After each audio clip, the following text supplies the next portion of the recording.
Hello everyone, welcome back to my channel. I hope you all are doing good. हमने history का last topic पढ़ा था first world war. I think आप सबने वो video देख ली होगी। फर्स्ट वर्ल्ड वार में हमने उसके इंट्रोडक्शन, कॉजेस और इम्पैक्ट्स सब कुछ देख लिया था। एंड फर्स्ट वर्ल्ड वार के जो इम्पैक्ट्स थे वो हमने देखे थे क्या क्या थे। पॉलिटिकल कंसिक्वेंसेस थी और सोशल कंसिक्वेंसेस थी एंड इकोनॉमिक कंसिक्वेंसेस थी।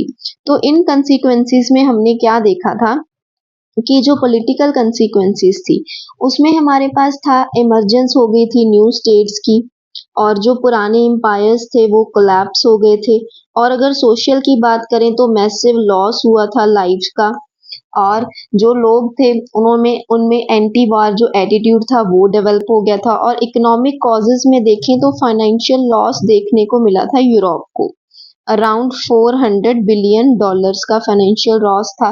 60% ऑफ जो जीडीपी था वो भी वॉर के ऊपर चला गया था। So this was the consequences, it means these were the devastating consequences of the first world वार। इसके बाद क्या होता है, लीग ऑफ नेशंस इमर्ज होता है। लीग ऑफ नेशंस इस्टेब्लिश किया जाता है ताकि जो फ्यूचर वॉर्स हैं उनको क्या किया जाए, अवॉइड किया जाए और इंटरनेशनल कॉपरेशन को हम प्रमोट कर सकें। So that's our today's topic. हम आज पढ़ेंगे लीग ऑफ नेशंस। जैसे कि हमने पुरानी वीडियो में अप्रोच रखी थी, first of all we will go with the background and introduction. फिर हम देखेंगे इसका फाउंडिंग डॉक्यूमेंट क्या था, पर्पस क्या था लीग ऑफ नेशंस का, इसकी अचीवमेंट्स और why it failed. So without any further delay let's get start with our topic league of Nations.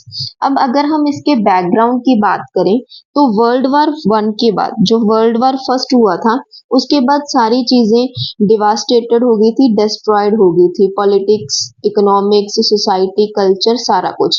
तो जो नेशंस थे, वेरियस नेशंस थे, उन्होंने क्या रियलाइज किया कि अब एक पीस होनी चाहिए सारे वर्ल्ड में। There should be peace worldwide. तो जिसकी वजह से हमारे पास क्या आता है, लीग ऑफ नेशंस आता है। So now we will see that what is League of Nations. ये एक फर्स्ट इंटर गवर्नमेंटल ऑर्गेनाइजेशन थी। फर्स्ट इंटर गवर्नमेंटल ऑर्गेनाइजेशन थी जो कि इस्टेब्लिश की गई थी। इसका मेन एम क्या था? मेन एम था to promote international cooperation. League of Nation का मेन एम था to promote international cooperation and to achieve international peace and security. International जो पीस थी उसको अचीव करना था, इंटरनेशनल सिक्योरिटी को हमने अचीव करना था। The another thing, important thing to remember is के हम लीग ऑफ नेशंस को प्रेडिसेसर ऑफ यूएन भी कहते हैं। It is predecessor of United Nations. Then the important name to remember in this is Woodrow Wilson. ये कौन थे? He was the president of US. At that time he was the president of US. इन्होंने 14 points announce किए थे, president of US. इन्होंने अपने जो 14 points थे यूएस प्रेसिडेंट ने लिए थे, उसने क्या इन्विजन किया था, एक ऑर्गेनाइजेशन को इन्विजन किया था जो कि जो मेंबर स्टेट्स थी, जो नेशंस थे, उनमें जो डिस्प्यूट्स हैं, जो कॉन्फ्लिक्ट्स हैं, उसको सॉल्व कर सके। He envisioned an organisation. इसने अपने 14 पॉइंट्स में ये चीजें बताई थी। And then we are moving to the covenant of League. Covenant of League क्या है? It is the founding document. ये फाउंडिंग डॉक्यूमेंट है लीग ऑफ नेशंस का। इसमें हमने क्या चीज याद रखनी है कि इसके 26 आर्टिकल्स थे, और इसमें कौन कौन सी चीजें थी जो हमें कन्वीनियंट ऑफ लीग में देखने को मिलती हैं। इसमें फंक्शंस बताए गए थे। इसमें फंक्शंस बताए गए थे, जो प्रिंसिपल ऑर्गन्स काम करेंगे लीग ऑफ नेशंस में, उनके फंक्शंस। जो मेन प्रिंसिपल्स पर लीग ऑफ नेशंस बना था वो प्रिंसिपल्स के बारे में बताया गया था। और इसमें मैकेनिज्म्स भी बताए गए हुए थे कि किस तरह इंटरनेशनल डिस्प्यूट्स की हम पीसफुल सेटलमेंट कर सकते हैं। इसमें जो मेंबर स्टेट्स थी उनकी ड्यूटीज के बारे में बताया था, उनकी ऑब्लिगेशंस के बारे में बताया था मेंबर स्टेट्स की। And the another thing is कि इसमें कितनी कंट्रीज इन्वॉल्व थी? 42 कंट्रीज। 42 कंट्रीज इसकी मेंबर थी लीग ऑफ नेशंस की। अगर हम लीग ऑफ नेशंस के अप्रूवल की बात करें तो जो ट्रीटी ऑफ वर्सिलिस थी 1919 में, वहां पर इसको अप्रूव किया गया था। बट द इम्पॉर्टेंट डेट, ये ऑफिशियली कब एग्जिस्टेंस में आया League of Nations, it was the date 10 January 1920। इस दिन ये ऑफिशियली एग्जिस्टेंस में आया था लीग ऑफ नेशंस। सो अभी तक हमने लीग ऑफ नेशंस की इंट्रोडक्शन देखी कि वर्ल्ड वॉर फर्स्ट के बाद सारी चीजें डिस्ट्रॉयड हो गई थी, पॉलिटिक्स, इकोनॉमिक्स, सारा सोसाइटी, कल्चर। तो इसके बाद नेशंस ने क्या रियलाइज किया कि हमें पीस चाहिए, सारे वर्ल्ड में पीस चाहिए, हमने फ्यूचर वॉर्स को क्या करना है, अवॉइड करना है। तो इसकी वजह से क्या आता है, लीग ऑफ नेशंस एस्टेब्लिश होता है। Now we are moving to the purpose of League of Nations, कि लीग ऑफ नेशंस का पर्पस क्या था।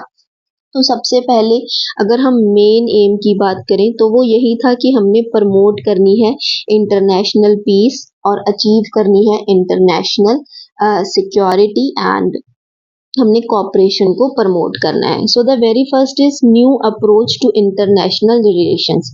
इसका क्या मतलब है कि इस लीग ने रिप्रेजेंट की एक न्यू अप्रोच इंटरनेशनल रिलेशंस के लिए। लीग ऑफ नेशन ने क्या अप्रोच अपनाई कि जो कॉन्फ्लिक्ट्स चल रहे हैं, वॉर है, डिस्प्यूट्स है, वो सारी चीजें किससे रिप्लेस कर दी जाए, डायलॉग से, और डिसीजन मेकिंग होगी, कलेक्टिव डिसीजन मेकिंग होगी, और तो और negotiations. So it was the first new approach to international relations, के जो भी कॉन्फ्लिक्ट्स हो रहे हैं, वॉर हैं, डिस्प्यूट्स हैं, उनको रिप्लेस कर दिया जाएगा डायलॉग से, कलेक्टिव डिसीजन मेकिंग से और नेगोशिएशंस से। इसके बाद हमारे पास आ जाती है मल्टीलैटरल कॉपरेशन। अब मल्टी का मतलब क्या होता है, many, and lateral means cooperation. तो जो लीग ऑफ नेशंस था उसने एक न्यू एरा को मार्क किया। किसका न्यू एरा था, मल्टीलैटरल कॉपरेशन का। इसने क्या एम किया कि हम प्रमोट करेंगे इंटरनेशनल कॉपरेशन। इंटरनेशनल कॉपरेशन को हम प्रमोट करेंगे, किस तरह करेंगे, थ्रू पीसफुल सेटलमेंट। किस तरह करेंगे हम, through the peaceful settlement of international disputes. Peaceful settlement होगी इंटरनेशनल डिस्प्यूट्स की। Now the next point we have is collective security. Collective security का मतलब क्या है कि जो मेंबर्स थे लीग ऑफ नेशंस के, जो मेंबर्स थे, उन्होंने क्या एम किया था कि हम इंटरनेशनल इश्यूज पर, जो भी वेरियस इंटरनेशनल इश्यूज होंगे, उन पर हम कॉपरेट करेंगे। इसकी अगर हम एग्जांपल की बात करें कि अगर किसी भी मेंबर स्टेट पर, किसी भी कंट्री पर वॉर होता है, तो उसके जो मेंबर स्टेट्स हैं, जो LON की मेंबर स्टेट्स हैं, उसके ऊपर भी उसको अटैक कंसिडर किया जाएगा। तो कलेक्टिव सिक्योरिटी इसका एक एम था कि इन्होंने कलेक्टिव सिक्योरिटी अचीव करनी है, इन्होंने कॉपरेट करना है वेरियस इंटरनेशनल इश्यूज पर। Then next point is promote disarmament. Disarmament को किस तरह प्रमोट किया, जो मेंबर स्टेट्स थे लीग के, उन्होंने कमिटमेंट दी कि हम आर्मामेंट्स को रिड्यूस कर देंगे, और उन्होंने एग्री कर दिया कि हम इंटरनेशनल लॉ के साथ कंप्लाई करेंगे, इंटरनेशनल लॉ को उसके साथ कॉपरेट करेंगे। तो इन्होंने एग्री कर दिया, agreed to comply with international law. Next point we have is mandate system. अब मैंडेट सिस्टम में क्या था, LON के पास चार्ज था कि उसने मैंडेट सिस्टम को सुपरवाइज करना है। जो मैंडेटेड टेरिटरीज थी, इसमें हमने नेम याद रखने हैं। मैंडेटेड टेरिटरीज कौन कौन सी थी, एक तो farmer German and Ottoman territories. Ottoman territories ये मैंडेटेड टेरिटरीज थी।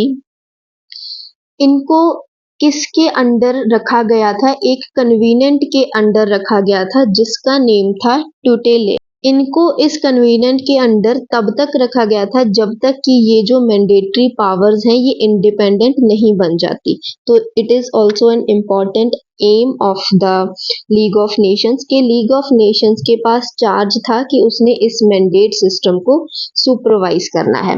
Then the last point is cooperation with other areas. बाकी एरियाज में भी कॉपरेशन दिखानी थी, जैसे कि वैसे जो इसका मेन एम था, वैसे जो मेन एम था लीग ऑफ नेशंस का वो यही था कि इन्होंने इंटरनेशनल जो हमारी कॉपरेशन है उसको प्रमोट करना है और अचीव करनी है इंटरनेशनल पीस। बट इसके अलावा भी कुछ एरियाज में इन्होंने कॉपरेशन प्रमोट की, जैसे कि हमारे पास आ जाती है health, drug trafficking and transit. तो ये अदर एरियाज हैं जहां पर इन्होंने कॉपरेशन दिखाई। So we will study it with an flow chart. तो एम्स क्या थे हमारे पास लीग ऑफ नेशंस के? फर्स्ट ऑफ ऑल कि ये न्यू अप्रोच थी इंटरनेशनल रिलेशंस में, जो भी कॉन्फ्लिक्ट्स थे, वार्स थे, उसको किसके साथ रिप्लेस कर दिया गया था? डायलॉग के साथ, डिसीजन मेकिंग के साथ। डिसीजन मेकिंग कैसी होगी? कोलेक्टिव डिसीजन मेकिंग के साथ। Then the second aim was multilateral cooperation and the third aim was collective security, कि अगर किसी एक कंट्री के ऊपर वॉर होता है तो वो सभी जो मेंबर स्टेट्स हैं, मेंबर कंट्रीज हैं, उनके ऊपर भी अटैक कंसिडर किया जाएगा। तो उन्होंने कलेक्टिव सिक्योरिटी को अचीव करना था, प्रमोट करना था। डिसआर्मामेंट को प्रमोट किया गया। मैंडेट सिस्टम को सुपरवाइज करने का चार्ज भी लीग ऑफ नेशंस के पास था और कुछ बाकी एरियाज में भी इन्होंने कॉपरेशन दिखाई। So that was all about the introduction and purpose of League of Nations. In the next video, we are going to study the achievements of League of Nations and the failure. कौन कौन से reasons थे जिसकी वजह से league of nation fail हो गया था।